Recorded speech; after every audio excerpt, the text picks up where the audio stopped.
Looks like a battle between the White House's Special Investigator Robert Mueller is heating up. There's new evidence that there may be a conflict of interest among Mueller's staff. Here's a breakdown of political donations from Mueller's team to Democrats. Just take a look at this, ranging from about $300 to $33,000. So the question is, does the White House have a right to get defensive? Here with his take is Harvard Law professor Alan Dershowitz. No one better to help break this down. Sir, great to have you. Thank you. So what do you make of that? I mean, how far do you think the Trump administration should and can go here? Well, they're playing the refs. That's what you do in basketball and in football.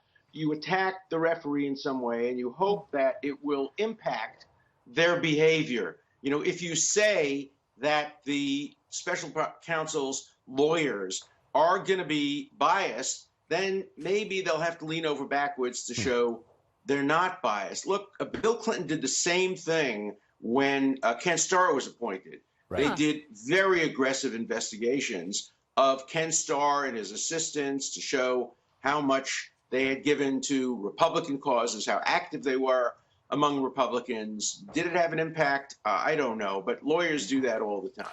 Well, and so then it dragged on for 7 years. And what so I guess you bring up a great point about the Clinton administration and that Clinton time, right? Because the beginning started out as an investigation into Whitewater, ended up being a nothing burger. That's the problem. Descended into Monica Lewinsky 7 years later. And that's what they're worried about here. And the Trump administration has said, if you start looking into our finances, that's when we're going to have a problem. Did they just kind of open a door for them to go looking at their finances? Well, obviously, when the police come to your house and try to search and you say to them, don't open that box. Right. They go directly to the box. Obviously, it's a clue. Now, the problem with special counsel, I am not supportive of the appointment of a special counsel in general, is that it's Captain Ahab and the White Whale in Moby Dick. You give a guy one goal. Prosecutors generally have, years to decide who to prosecute, what to prosecute. You give a prosecutor one goal and you give him a lot of money, and you have him appoint a lot of lawyers. It's unlikely he's going to want to come away with nothing, saying, I've done a complete investigation. There's nothing there.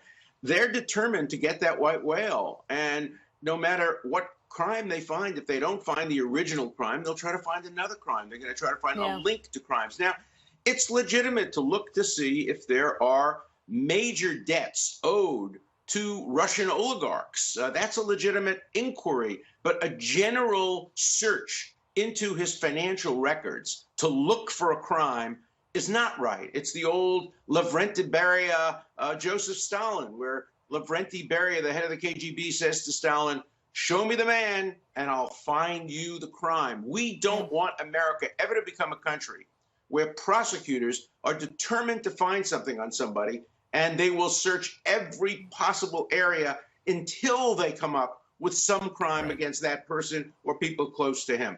I just hope we're not moving in that direction. That is a great point, Professor Dershowitz. No one better to help break all of this down.